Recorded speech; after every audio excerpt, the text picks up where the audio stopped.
बड़े अफसर और जिसको अपन बड़ा अफसर मतलब जिले के हिसाब से देखें तो जिलाधीश कलेक्टर महोदय है, और वो भी कभी कभी ऐसा तनावग्रस्त हो जाता है घर की और कुछ कारणों से समस्याओं से कि वो आत्महत्या करने को मजबूर हो जाता है। ऐसे खूब युवा है, महिलाएं हैं, ये आत्महत्या का एक ट्रेंड वो पंखे से लटक गए, ये बहुत ज़्यादा बढ़ रहा है। तो इसके क्या कारण हैं और इसके क्या निदान हैं? मैंने पिछले काफ़ी समय से ऐसी खबरें भी काफ़ी पढ़ी है, यदा कदा भी आती रहती है, और ज़्यादा तो मुझे उतना उसका नहीं मालूम खबरों का, लेकिन मैन हेडिंग में कई बार पढ़ते हैं कि अफसर ने आत्महत्या की है। हाँ, एक सबसे बड़ी वजह इस ज़माने में यह है कि आजकल लोगों में सहन शक्ति खत्म हो गई। जी, मतलब पहले जो लोग कहते थे किसी को कुछ तो सहन कर लेते थे, सुन लेते थे। आजकल आप बच्चों में भी देखो ना, तो छोटी छोटी बातों पर बच्चे जो हैं वो ऐसे ऐसे चिड़चिड़ापन हो गया है। माता पिता ने कुछ जोर से कह दिया तो भी सीधा एक ही है, मर जाऊंगा। जी, हाँ, मर भी वो एक धमकी मतलब एक हो धमकी भी और उस देते हैं। वजह से डर बैठ जाता माता पिता के मन में भी, माता-पिता वो भी भी डर के नहीं मारे कह नहीं पाते, बोलते नहीं। आज मैं आपको बताऊं कि शिक्षा जगत में भी जी, शिक्षक लोग भी ज़्यादा कुछ बच्चों को क्यों नहीं कहते, इसीलिए नहीं कहते कि कुछ तो उधर से माता पिता आ जाते हैं लड़ने के लिए, आपने मेरे बच्चों को ऐसे कैसे कह दिया। उधर से बच्चे भी थोड़े वो हो जाते हैं निरंकुश, हाँ, जी, और भयबिन होए न प्रीत। बिल्कुल, जबकि शिक्षक अपना फर्ज निभाएगा, वो तो उसका धर्म है हाँ, उसका धर्म कि है। बच्चे को सुधारना है तो मुझे थोड़ा डंडा भी दिखाना पड़ेगा। लेकिन उसको लोगों ने गलत वे में ले लिया। ऐसे ही सरकार ने भी कोई कानून इस प्रकार के बना ऐसे दिए। ऐसे बना दिए मैंने हाँ, थोड़ा बहुत कि भाई आप कुछ कह नहीं सकते बोलिए। और कुछ खान पान और इस तरह की सीरियल और ये जो आए ना टीवी पे, जी, जिनमें यही सब दिखाया जाता है, लड़ाई झगड़ा टंटा, कभी सास और बहू की लड़ाई है, कभी जी। बाप बेटे ने की लड़ाई है, तो बेटे बच्चे जो हैं उन्होंने भी वही नेचर अडॉप्ट कर लिया, वो ऐसा वातावरण ऐसा ही उसी बन को गया, स्वीकार हाँ, कर लिया। स्वीकार कर लिया उसको। तो वो भी ऐसे सामने बोलने लग जाते हैं सहन, और सहन शक्ति और तो कम और प्रेशर हो गया ज़्यादा। जी, आप बड़े बड़े जो पदाधिकारी हैं, हालांकि वो मैं उनकी गुणवत्ता पर कोई प्रश्न चिन्ह नहीं लगा रहा, जी, वो अच्छे हैं, योग्य हैं, अपनी मेहनत से आगे बढ़े, सब ठीक है, लेकिन कभी कभी इतना प्रेशर आ जाता है, सहन नहीं हो पाता है, तो ऐसे में कई बार ये गलत कदम भी उठा लेते हैं। जबकि मैं तो एक बात कहता हूँ जी, कि आत्महत्या किसी समस्या का समाधान नहीं है, क्योंकि हमारा जो शास्त्र का सिद्धांत है कर्म का, वो ये कहता है कि जो फाइल अभी तक क्लियर नहीं हुई है, जी, आपको वो फाइल आने वाले टाइम में क्लियर करनी पड़ेगी। जैसे मैं युवाओं को समझाता हूँ तो कहता हूँ कि आजकल ऐसे सॉफ्टवेयर हैं, जैसे वीडियो डाउनलोड करना है, ऑनलाइन वीडियो डाउनलोडर भी हो गया। मान लो किसी कारण से वो वीडियो डाउनलोड होते हुए रुक गया, कंप्यूटर बंद हो गया, लाइट चली गई, कुछ भी हो गया, तो ऐसे एडवांस फीचर वाले सॉफ्टवेयर हैं जी, कि 25% डाउनलोड बाकी था, बाकी 75% हो चुका था, तो वो अब जब लाइट आएगी तो 75% से आगे करेगा, आगे का डाउनलोड जी, करेगा, उसको वो सेव कर लेता है, पर फाइल वो पूरी करेगा जब लाइट आएगी तब। लाइट आएगी तब, हाँ, वैसे ही या कई बार इंटरप्ट फाइल होती है, जी, तो उसको वापस रिलोड करना पड़ता है। वैसा ही हमारी ज़िंदगी में भी होता है। बिल्कुल, मेरे जीवन में कर्म के हिसाब से मेरे को इतना भोगना था, वो मैं दुखी होकर के भोगा नहीं, मैंने सोचा मर जाऊंगा, खेल खत्म। वो खेल खत्म नहीं होता, बिल्कुल, अगले जन्म में फिर आना पड़ेगा और जो % बाकी है उसको क्लियर करना पड़ेगा। बिल्कुल सही वो बात है। भोगने तो है ही मेरे को, भोगने थे ही तो उसको तो फिर आत्महत्या करके मैं उसको डबल क्यों करूं? डबल क्यों इससे अच्छा कि इसी जीवन में भोग लूं।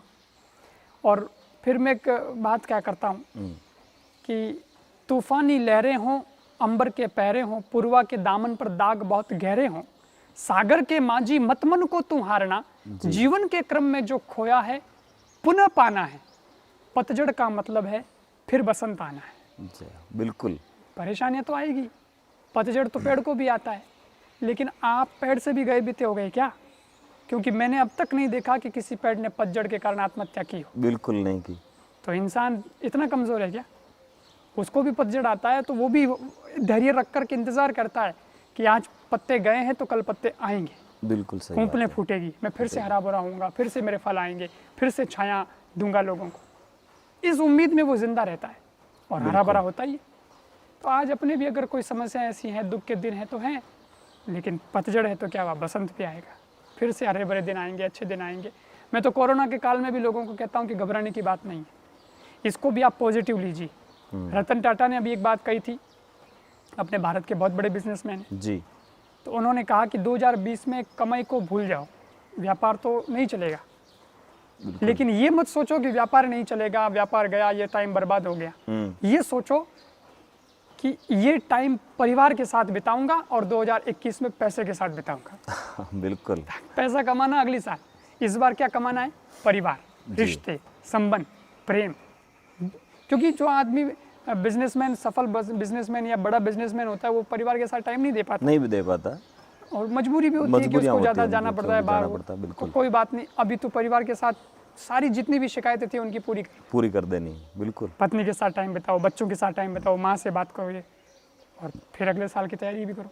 बिल्कुल। पर ये मत सोचो कि मैं तो बर्बाद हो गया, अब मैं क्या करूँगा, ऐसा नहीं। हर सूरज को भी एक दिन में 3 स्थितियों से गुजरना पड़ता है। वो अस्त होता है शाम को, लेकिन वापस अगले दिन उदय भी होता है। बिल्कुल। वो इस उम्मीद में ही जाता है। तो ऐसे अपने को हमेशा मजबूती होनी चाहिए। और मैं एक बात और कहता हूँ, ये युवाओं के लिए, बाल कवि बेरा जी की पंक्तियाँ हैं, बैरागी जी की। जी। उन्होंने एक जगह बहुत सुंदर लिखा है, बहुत एक युवाओं के लिए एक बड़ी प्रेरणा बनेगी ये पंक्तियाँ, कि है अमावस से लड़ाई, युद्ध है अंधियार से। जी। इस लड़ाई को लड़े हम कौन से हथियार से। तभी एक नन्हा दीप बोला, मैं उपस्थित हूं यहाँ। जी। रोशनी की खोज में आप जाते हैं कहाँ, बस आपके परिवार में नाम मेरा जोड़ दें, आप खुद अंधियार से यारी निभाना छोड़ दें। बहुत बढ़िया। आप अंधियार से यारी मत निभाओ, बाकी तो मैं हूँ दीपक, तुम्हारे घर में उजाला कर दूंगा, और रोशनी के लिए एक दिया ही काफी है, वो काफी है। तो उन्होंने कहा कि बस आपके परिवार में नाम मेरा जोड़ दें, आप खुद अंधियार से यारी निभाना छोड़ दें। यदि अंधियारा है तो इस तरह चीखो नहीं, कायरों की भीड़ में नारे नए सीखो नहीं। तुम रणांगण में खड़े हो, युद्ध कौशल खुद चुनो, आहुति खुद की लगाओ, संविदा भी खुद बनो। सूर्य अपने आप ही समय पर आ जाएगा, इस भरम में ये अंधेरा सारे देश को खा जाएगा। मतलब खुद को आगे बढ़ना पड़ेगा, खुद को तैयारी करनी पड़ेगी। फिर उन्होंने 2 पंक्तियां इतनी अच्छी लिखी। उन्होंने कहा कि ये घड़ी नहीं है बिल्कुल शांति और संतोष की, सूर्य निष्ठा होगी गगन के कोश की। लोग कहते हैं सूर्य जाएगा तब अंधेरा जाएगा, तो सूर्य तो आकाश का मामला है, वो तो आकाश में रहता है, आवे नहीं आवे, और अपन उसके भरोसे थोड़ी बैठे। बिल्कुल। वो ठीक है आता है, हाँ, लेकिन नहीं आया तो क्या, हम बैठे थोड़ी रहेंगे। हाँ, खुद पर तो भरोसा करें। तो ये घड़ी नहीं है शांति और संतोष की, सूर्य निष्ठा होगी गगन के कोश की, लेकिन ये धरती का मामला है, घोर काली रात है, जिम्मेदार कौन है ये सभी को ज्ञात है। रोशनी की खोज में किस सूर्य के घर जाओगे, दीप निष्ठा को जगाओ अन्यथा मारे जाओगे। बिल्कुल।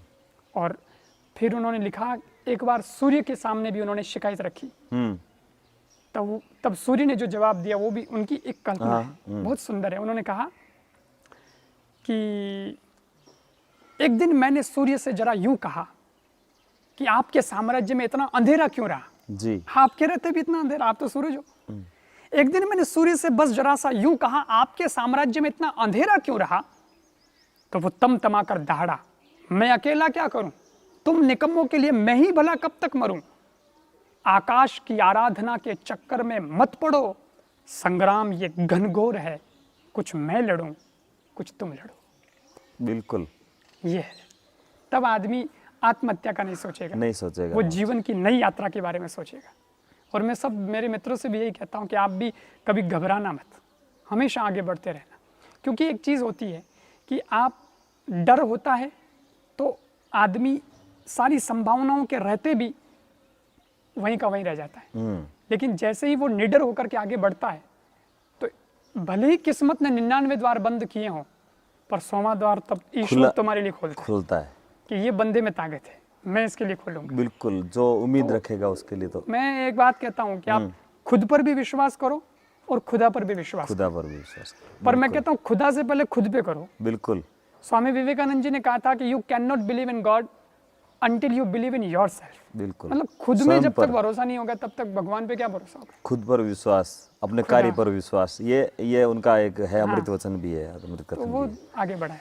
बिल्कुल महाराज जी, ये जो टीवी सीरियल्स की आपने बात की, जिसका आपने जिक्र भी किया, तो ये कितने इसमें भागीदारी निभाते हैं, या ये जो अभी वर्तमान में संस्कृति बिगड़ी है, माताएं बहनें भी ऐसे एपिसोड उनके तय है, उसके अंदर ज़्यादातर मैंने जो अभी लॉकडाउन के तहत देखे उसमें एक भी मुझे ऐसा नहीं लगा जो एपिसोड परिवार को जोड़ने वाला आता है। सारे के सारे लगभग उसके अंदर या तो सास बहू की और कुछ न कुछ चुगली कर रही है, या फिर आपस में ननद और भुजाई आपस में कुछ न कुछ गड़बड़ कर रही है, या देरानी जेठानी होती है वो कर रही है कहीं ना कहीं मिस्टेक, या कहीं ना कहीं मतलब उसका परिवार का किस प्रकार से और टूट सकता है, इस प्रकार के ही वो उसके अंदर षड्यंत्र चलते रहते हैं। तो इससे मतलब क्या माताओं बहनों को वो किस हद तक कैसे देखने चाहिए, या बिल्कुल ही एकदम ही इनको हटा देना चाहिए, क्या करना चाहिए, क्या मतलब इसके बारे में आपका क्या विचार है? ये सीरियल आदि तो मैं ज़्यादा देखता तो नहीं हूँ, मुझे वो ज़्यादा इतनी कहानियाँ सब पता नहीं है, लेकिन यदा कदा समाचार और पत्रों में कई बार कोई सीरियल खबरों में होता है, कभी अपने विवाद के कारण भी होता है। तो अभी भी जैसे कोई आर्मी मैन के ऊपर कुछ हाँ बोल दिया तो उसके अंदर वो आया था, कमेंट्स आ गया था उस सेना पर। हाँ तो मतलब कुछ भद्दा दृश्य हाँ उनके बदा साथ दृश्य दिखाया आपत्तिजनक गया, दृश्य हाँ, वो बताए ड्रेस गए। पहन करके वैसा किया गया, इसलिए तो सेना, भारत की सेना जिसने देश की रक्षा के लिए एक संकल्प लिया हाँ, है, संकल्प वो लिया। यहाँ से जाता है भारत का सैनिक, तब भी वो ये सोच करके जाता है कि मेरी माँ की गोद नसीब नहीं होगी तो कोई बात नहीं, लेकिन जब भारत मरूंगा तो माता की, भारत माँ की नसीब तो बिल्कुल गोद होगी। होगी। वो ये संकल्प के साथ जाता है। और चरित्र निर्माण की बात हमारे संस्कारों में है, हमारे शास्त्रों में है, और उसमें किसी सैनिक को या किसी सैनिक की पत्नी को चरित्र से घिरी हुई बताना अपने आप में ये बेहद शर्म की बात है, बहुत शर्म की बात है। और इस प्रकार के सीरियल बच्चे देखेंगे तो उनके अंदर भावनाएं क्या आएगी। बिल्कुल। मैं तो उससे भी आगे बढ़कर एक बात, बहुत चूंकि युवाओं से जब चर्चा करता हूँ, मैं अलग से मेरी कथाओं में युवाओं का सेमिनार हाँ, करता हूँ, रहता है घंटे 1.5 घंटे का। तो मैं उसमें खास बात कहता हूँ कि आज का युवा भटका हुआ क्यों है, जबकि उसको इंटरनेट दे दिया गया, मोबाइल, गूगल, ये वो सब मिल गया। आज कितना प्लेटफॉर्म उसको मिला है। आप विचार करो कि अपने तो ऋषि मुनियों की बात अपन पहले पढ़ते थे कि वो ऋषि मुनि वहाँ ध्यान करते थे और ध्यान में उनको वहाँ का दृश्य दिख जाता था। बिल्कुल, अपने तो बस की बात नहीं थी, अपने बस की बात नहीं थी, लेकिन इस टेक्नोलॉजी ने वो करके दिखा दिया है कि आप यहाँ बैठे हो, हाँ, बैठे बैठे within देख लेते हैं, 1-2-3 सेकंड का फर्क आ जाए अलग बात है, लेकिन लाइव आ जाता है। सेम का सेम दिख जाता है। जो वहाँ हो रहा है वो यहाँ दिख रहा है, पूरी दुनिया में कहीं भी देख सकते हैं। तो अपने लिए तो ये एक बड़ा एक चमत्कार ही है, चमत्कार है बिल्कुल। लेकिन उसका भी लोगों ने गलत फायदा उठाया। आज पता लगाया कि इंटरनेट पे क्या चल रहा है, इतना इंटरनेट, इतना ज्ञान, फिर भी छोरे वैसे के वैसे। फिर तो इसका कमजोर, मतलब ज्यादा वहाँ कमजोर। चेंज जरूर हुआ है, लेकिन यहाँ चेंज कुछ नहीं यहाँ नहीं हुआ, उसको जो ज्ञान लेना था वो नहीं लिया। वो नहीं लिया। तो 70% पोर्न फिल्म्स चल रही है, बिल्कुल चल 70% जो है इस तरह के दृश्य देख रहे हैं। बिल्कुल। तो उसकी वजह से लड़कों के दिमाग वहीं पर अटके रह गए और ज्यादा खराब हुए हैं ऐसे देखे तो। और खराब ही हुए, क्योंकि पहले वो कम एक से कम ये एडिक्शन हो गया। हाँ, पहले कम से कम ये प्लेटफॉर्म नहीं था देखने का। हाँ, तो अब वो बहुत ज्यादा हो गया है। और दूसरा ये हुआ कि उस बच्चे के दिमाग में जो एक साइकोलॉजी की तरह, साइकोलॉजिस्ट की तरह अगर अपन देखें, हाँ, तो किसी एक गलत बात को अगर ज़्यादा जगह दे दी दिमाग में, तो अच्छी बात के लिए तो आपके पास समय नहीं रहा, या वो उसके अंदर ही उलझा पावर भी रहता नहीं है। रहा हाँ, बिल्कुल। कि आप कुछ अच्छा सोचेंगे। वो हर अच्छे में भी कहीं ना कहीं गलत चीज़ कोई ढूंढेगा, हाँ, नेगेटिविटी उसके दिमाग उसी में को रहेगी। वो हाँ, टारगेट करता है, बिल्कुल सही बात, क्योंकि उसने वही वातावरण देखा है। बिल्कुल। ऐसे में मैं तो ये कहना चाहूँगा कि अगर जागना है और विरोध अगर करने का आपको अवसर है तो आप ऐसी चीज़ों का विरोध करो कि इंटरनेट से ऐसी सामग्री हटाई जाए। हाँ बिल्कुल। और आज इंटेलिजेंस ब्यूरो है, आज इतना बड़ा ये जो इंटरनेट का जाल है, अंदर का जाल, इंटरनेट, इसका मतलब जी, यही है। जी, तो इस जाल में हम कहाँ फंसे जा रहे हैं, उन फंसने वाली चीज़ों को हटा दिया जाए। बिल्कुल सही बात है। आज दुबई में जाता हूँ तो वहाँ पे कुछ नियम है, उन नियमों में आप ये नहीं चला सकते, आप ये नहीं चला सकते, आप ये नहीं देख सकते, आप वो नहीं देख सकते। सरकार ने एक क्राइटेरिया फिक्स कर रखा है कि आपको इंटरनेट पर यही सामग्री मिलेगी, इसके अलावा नहीं मिलेगी, ताकि बच्चे बिगड़े नहीं। बिगड़े नहीं। हमारा देश तो बहुत बड़ा भी है, फिर एजुकेशन की ज़रूरत भी है, तो वो गलत चीज़ों की तरफ तो सहज ही अट्रैक्ट हो जाता है, हो जाता है बिल्कुल, और उसको अच्छी रास्ता चीज़ों के लिए तो बार बार उसको कहना पड़ता है, बिल्कुल तो कितना नुकसान हो रहा है। बहुत अधिक। और फिर घरों में भी आप देखो तो वो जो सीरियल में बंगले बताए जाते हैं, जिस तरह के मकान, जिस तरह का स्ट्रक्चर बताया जाता है, किसी का मान लो बंगला बन रहा है तो वो लोग उसको नकल करके बनाते हैं। वो उस सीरियल में कैसा बंगला था, पापा अपने तो वैसा बनाना है, जी, मेरे रूम ऐसा होना चाहिए, उसका रूम, सबके अलग अलग रूम, अलग अलग रूम। अब अलग रूम में दरवाजा बंद किया, वो छोरा अकेला पता नहीं क्या कर रहा है, क्या देख सही रहा है, बात है। क्या मतलब है, उसका क्या मतलब। क्योंकि मैं मानता हूँ कि ज्ञान तो चाहिए, लेकिन एक बात मैं ये भी अनुभव करके बात कर रहा हूँ कि समय से पहले अधिक ज्ञान भी आदमी को नुकसान देता है। नुकसान देता है, बिल्कुल बात जी, ये बहुत बड़ी बात समय कही से आपने, पहले कोई ज्ञान बिल्कुल। नहीं होता। आज हमारे यहाँ ये कहा जाता है कि शादी कब होगी, जब भाई तुम योग्य हो जाओ, योग्य हो जाओगे, सही बात है। शारीरिक तौर भी, हाँ, शारीरिक तौर पर भी और संबंध निभाने के तौर पर भी बिल्कुल तब तो वो शादी सार्थक है, नहीं तो नाबालग की शादी करोगे तो क्या होगा। वही, और वो बच्चा तो जो जानता ही नहीं, वो उन चीज़ों को देख रहा है अभी, तो फिर युवा कैसे बन पाएगा, उसका क्या विकास होगा, उसका बौद्धिक विकास, भी नहीं हो शारीरिक सकता, विकास, सब कुछ खत्म हो जाएगा। खत्म हो सकता है। और इन लोगों ने यही प्रयास किया है, वेस्टर्न कल्चर ने या दूसरे विदेशी लोगों ने, कि कैसे भी करके भारत के चरित्र को बर्बाद किया, बर्बाद करना, बर्बाद करने के लिए ये चीज़ें परोसी जाती है। जी एडवर्टाइज के अंदर भी इन चीज़ों को लोगों ने शामिल कर लिया है। बिल्कुल। तो मैं चाहता हूँ कि ये सारी चीज़ें बंद हो।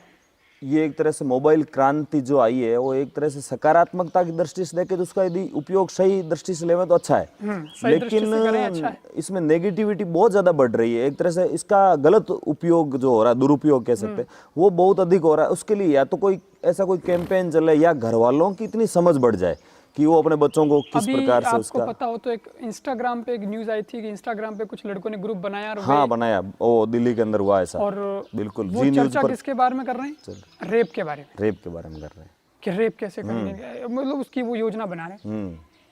तो हद है, ये सब के लिए थोड़ी दिया था बिल्कुल। ये प्लेटफॉर्म।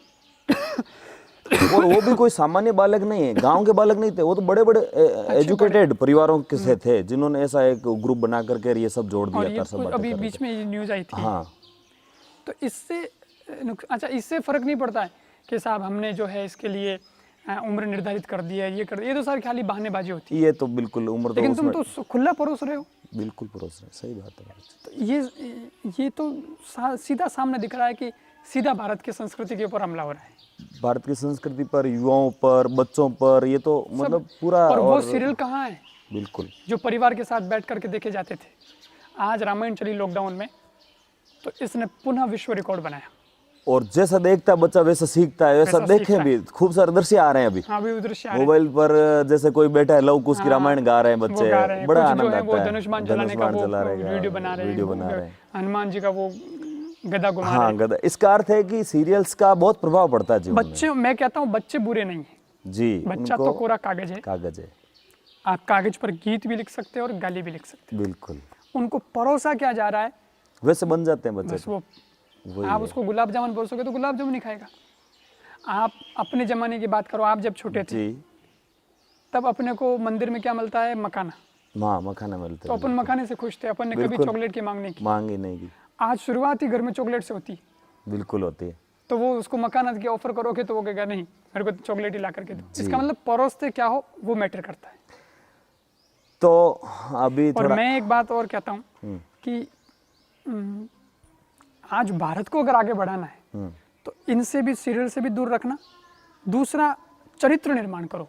आज स्कूल में, घर में, परिवार में इस तरह से एक माहौल खड़ा करो, ताकि मैं तो खुद यहाँ पे बच्चों के संस्कार शिविर और ये सब करवाऊंगा। हाँ, अच्छा। तो उसके माध्यम से क्या कि उन बच्चों को ये सीखने को मिले जो उन्होंने कभी सीखा ही नहीं, देखा ही नहीं, जो माहौल में कभी रहा ही नहीं। बिल्कुल।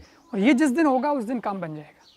हमारे भारत की एक बेटी है, बहन कविता तिवारी करके, अच्छा, उसने बहुत सुंदर पंक्तियां लिखी इसके बारे में। हाँ, है कवियत्री है जो। हाँ, वो कवियत्री है।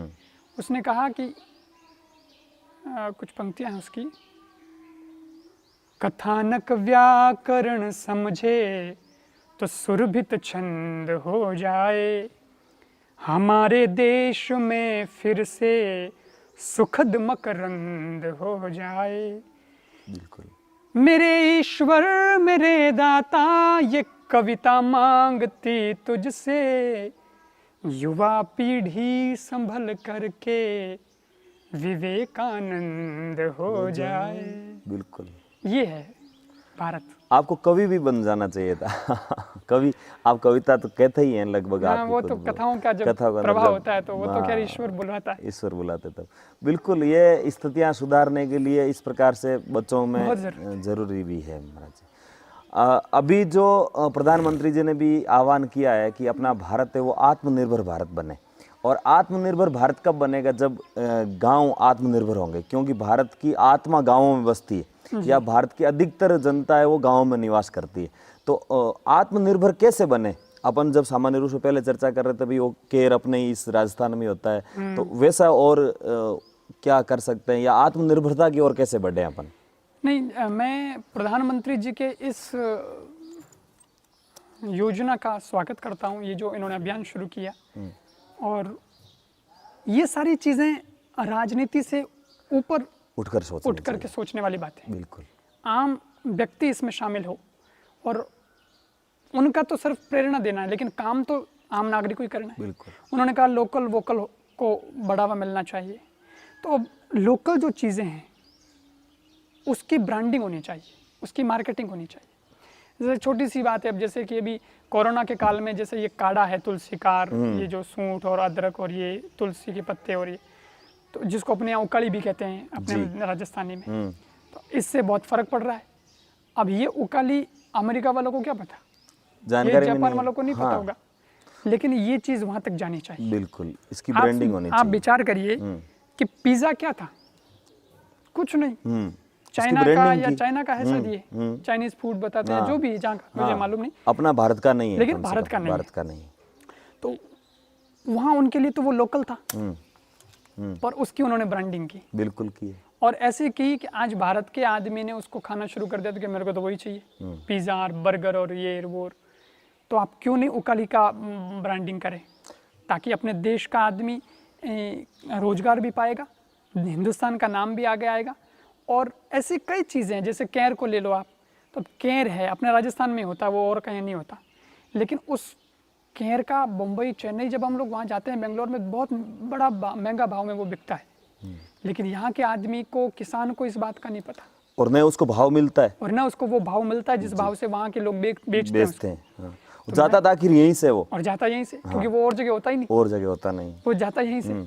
तो क्यों नहीं उसके लिए किसान थोड़े से जागरूक हों, या किसान के जो लड़के हैं अभी का जो मॉडर्न किसान है, बिल्कुल, वो इस पर थोड़ा काम करे, और उसको जो है ऑनलाइन मार्केट पर और सीधा डायरेक्ट बेचे, ग्राहक उसको डायरेक्ट बेचे या उसको जोड़े, तो उससे बहुत अच्छा हो सकता है। उससे क्या होगा कि भारत की ऐसी चीज़ें हैं, जड़ी बूटी से ले लो आप, मतलब मैं अभी, मेरे एक भक्त हैं हमारे सूरत में, अच्छा, वो आपके नागौर जिले के हैं, अच्छा, और कल ही वो यहाँ आए थे, मालाराम जी, जगदीश जी, हमारे वहाँ आंसू जी, वो हैं खोजा परिवार, तो उन्होंने सूरत के अंदर MD मार्ट करके वो खुला है शॉपिंग सेंटर, अच्छा, जैसे ये मॉल की तरह, तो सब चीज़ बिकती है।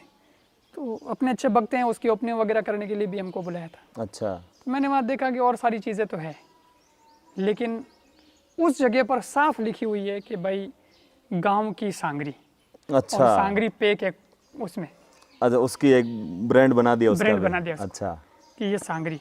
अब जो सूरत में रहने वाले अपने लोग हैं राजस्थानी जी, वो लोग वहाँ पे खरीदने आते हैं कि यार सांगरी यहाँ सूरत में तो और कहाँ मिलेगी, वहाँ मिलेगी, और वो आदमी यहीं से लेके जाता है, यहीं से लेके जाता है, बिल्कुल।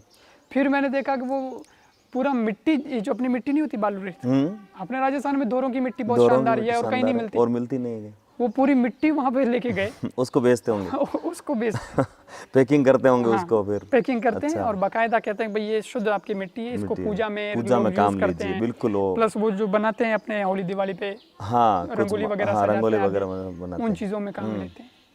तो ये एक अच्छा एक इनिशिएटिव था उनका, बिल्कुल। मैंने इन चीज़ों को, ये नवाचार करने वाला किसान कोई भी कर सकता है, ये कर सकता है, बिल्कुल कर सकता है। मतलब मिट्टी भी बिकती है, यदि बेचने वाला चाहिए, वो बेचने वाला चाहिए। हाँ, तो किसान मित्रों, आपसे भी निवेदन करना चाहता हूँ मैं तो आपके कोई भी पौधा नहीं लगता होगा, कम से कम खेजड़ी तो अपने राजस्थान का राज्य वृक्ष है, बिल्कुल लगता है। तो उसके बाद आप खेजड़ी को लगाकर खेजड़ी तो हमारे यहाँ तुलसी के बराबर पूजनीय मानी गई, पूजनीय मानी गई है। बिल्कुल तुलसी के बराबर है वो, उसको संविदा भी माना गया है, यज्ञ में भी उसका उपयोग होता है। बिल्कुल होता है ना, तो ये तो कम से कम कर ही सकते हैं किसान, सामान्य रूप से। बाकी चलिए मारवाड़ी आदमी बिना सांगरी रह सकेगा, हाँ, वो तो जट फैलड़ो है बटे सांगरी ले ले बिल्कुल, हाँ तो इस पहुंच बनाओ आप तो। बिल्कुल। तो प्रवासी जो ग्रामवासी होते हैं, जो बाहर रहते हैं, कहीं ना कहीं काम करते हैं, धंधा करते हैं, आपसे भी अनेकों ऐसे भक्त जुड़े हुए हैं, तो उनके लिए ग्राम विकास में उनका क्या क्या सहयोग हो सकता है? जैसे अभी आपने बताया भाई सांगरी की एक ब्रांडिंग कर रहे हैं, तो ऐसे ही कोई दूसरों को आप क्या प्रेरणा देना चाहेंगे, क्या कहना चाहेंगे, क्या आह्वान करना जितने चाहेंगे? व्यापारी लोग बाहर रहते हैं अपने राजस्थान के ग्रामीण क्षेत्र के, मैं उन लोगों से कई बार मिलता भी हूँ और प्रेरणा भी देता हूँ। मैं कहता हूँ आप अपने गांव में भी विकास के कार्य में योगदान दें, और वो देते हैं। बिल्कुल। और कुछ लोग तो ऐसे भी हुए जो जिनको राजनीति में भी अवसर मिला, अच्छा। कई ऐसे अच्छे विचार के लोग हैं जो सरपंच बने। हाँ। अभी जैसे मान लो मैं अभी ये लॉकडाउन के जस्ट पहले मेरी कथा पूरी हुई थी केशवना गांव में। अच्छा। तो मैं वहाँ का उदाहरण दूं आपको कि वहाँ पे जो सरपंच साहब हैं वो दूसरी बार आ गए, पहले भी वही थे, अभी भी वापस वही बने जी। उन्होंने गांव का बहुत अच्छा विकास किया। और इतना मतलब आमतौर पर देखा नहीं जाता कि गांव में तो ठीक है वही टूटी फूटी सड़कें होंगी, हाँ, लेकिन वही वहाँ पे ऐसा। उन्होंने सड़कें अच्छी बने। दूसरा वो फुहारे लगाए ऐसे जैसे मुंबई शहर में लगे हो, अच्छा, वो उसको सौंदर्यीकरण दिया उसको। लाइटिंग, उसका अच्छा। इतना सौंदर्यीकरण अच्छा किया गांव का, मेरा तो अच्छा। दिल बहुत खुश हो गया देख के। तो ये प्रवासी फुहारे- भूमिका अपनी निभा सकते हैं अच्छी। फुहारे लगाए, फिर लाइटिंग लगाई, फिर अच्छा। उन्होंने गार्डन तैयार किया कि भाई गांव के लोग आए घूमें, योग करें, या गांव का कोई ऐसा योग प्रशिक्षण देने वाला हो, बिल्कुल। शिक्षक, उसके लिए भी वो उन्होंने आ जाए व्यवस्था की। और अच्छा। सब गांव के लोगों को जोड़े और सुबह सुबह योग वगैरह करे। नहीं तो बच्चे के लिए जैसे जैसे कई हमारे गांव के बच्चे हैं जो आर्मी में जाते हैं, हाँ, तो उनके लिए जो भी जाने चाहते हैं, वो प्रयास भी करते हैं, तो उनके लिए जैसे ये ट्रैक वगैरह अच्छा, बनाना दौड़ के। है, अच्छा। विद्यालय के अंदर ये व्यवस्था होनी है, स्पोर्ट्स की व्यवस्था होनी है, ये सारी चीजें। प्याऊ है, उसने प्याऊ भी बहुत अच्छी बनाई। अच्छा। एक बाड़मेर जिले का काम है, शायद बाड़मेर जिले का ही है, सवऊ पदम सिंह। अच्छा। वहाँ मेरी कथा थी, तो वहाँ के सरपंच साहब थे, तो उन्होंने भी बहुत अच्छा काम किया। उन्होंने आरओ लगा दिया, आरओ जो होता है हाँ, प्लांट पानी को शुद्ध करके RO और प्लांट, फिल्टर पानी करता है वो। पीने का। तो वो लगाया उन्होंने, और आज वहाँ पे अच्छा पानी मिल रहा है सबको। पानी मिल रहा हाँ, है। बिल्कुल फ्लोराइड युक्त नहीं मिल करके बिल्कुल और शुद्ध, फ्रेश एकदम बढ़िया पानी मिल रहा है, मिनरल वाटर। यानी प्रवासी चाहे तो वो अपने गांव की दशा और दिशा चेंज कर सकते हैं, बिल्कुल क्योंकि उनसे उनके पास में कुछ है, करने के लिए भी है। एक यूट्यूब पर मैंने देखा था, पिपलांतरी गांव है, बिल्कुल है। आपने भी वहाँ देखा उन्होंने प्रवासियों से ही वो बहुत अच्छा हुआ है, वहाँ के सरपंच और प्रवासी विशेष रूप से उन्होंने अपने बलबूते पर ही खूब करने की उन्होंने कोशिश सबसे की ज्यादा है। काम पेड़ लगाने का किया। पेड़ लगाने का वो किया। सरपंच साहब है, उनकी शायद बेटी शांत हो गई थी, और इस तरह से उनको प्रेरणा मिली, बेटी के जाने के बाद कि अब मेरी बेटी ने, तो उन्होंने क्या किया कि वृक्ष लगाने का काम किया। और उनके गांव में वो खानवान है, तो उसकी डस्ट वगैरह इतनी उड़ती थी पूरे गांव को, वो धूल हाँ, एकदम पड़ा था ऐसे। हाँ, उसके बाद उसका अब तो जाए फिर तो उन्होंने बहुत। क्या किया, लोगों से कहा कि भाई जिस घर में बेटी जन्मेगी उसके नाम का एक पेड़ होना, ठीक है। बिल्कुल। और जितनी बहनें हैं गांव की, उनके साथ पेड़ से रिश्ता जोड़ा कि पेड़ तुम्हारा भाई है, बिल्कुल ऐसा कुछ करके, और उन्होंने बहुत अच्छा किया रक्षाबंधन है। पर उसको वो रक्षा सूत्र बांधे। बिल्कुल। तो अब इतना वो भावनात्मक ले लिया ना उन्होंने मुद्दा। हाँ। तो जो बहनें ससुराल चली गई वो आती हैं और उस पेड़ को आज भी रक्षा सूत्र और बांधती उसको है, ऐसे वो गले लगती है, बिल्कुल संकल्प और लेती है उसको बचाने का भी, और हमेशा और जो लड़कियां हैं छोटी छोटी, तो वो तो पेड़ को पानी पिलाती कि हमारा भाई है। बिल्कुल भाई है, और बहुत अच्छा है। इतना हरा भरा कर दिया भी उन्होंने पूरे गांव को, बहुत अच्छा है। बिल्कुल, ये हर जगह वहाँ पेड़ है। बहुत अच्छी प्रेरणा देने उनकी तो टीवी पर भी, आप सभी लोगों से भी निवेदन करूंगा उस गांव के बारे में तो जरूर जाने। और मैं मेरे हर कथा में ये कहता हूँ कि आप कम से कम 2 वृक्ष तो लगाएं, 5 लगाओ, 10 लगाओ, ज्यादा लगाओ, अच्छा आप तो और एक अभियान के रूप में भी लेते हैं, और वहाँ यदि ऐसा कोई मौसम रहता है तो आप लगवाते भी। मैंने खुद लगवाता ने हूँ। प्रत्यक्ष। मेरे पास ऐसे उदाहरण भी हैं प्रभु, कि जैसे कि मैं लोगों को कहता हूँ कि भाई कम से कम 2 वृक्ष तो होने चाहिए। बिल्कुल। एक की बजाय 2 क्यों कहता हूँ मैं? ये कहता हूँ कि भाई 1 वृक्ष तो यूँ कि 1 पेड़ तो आदमी मरे जने बालन में काम आता ही है वो जलने में काम आ जाएगा, तो वो तो जल जाएगा आपके पीछे। और वो शाश्वत सत्य भी है कि आएगा ही काम, वो तो आने आना। बिल्कुल।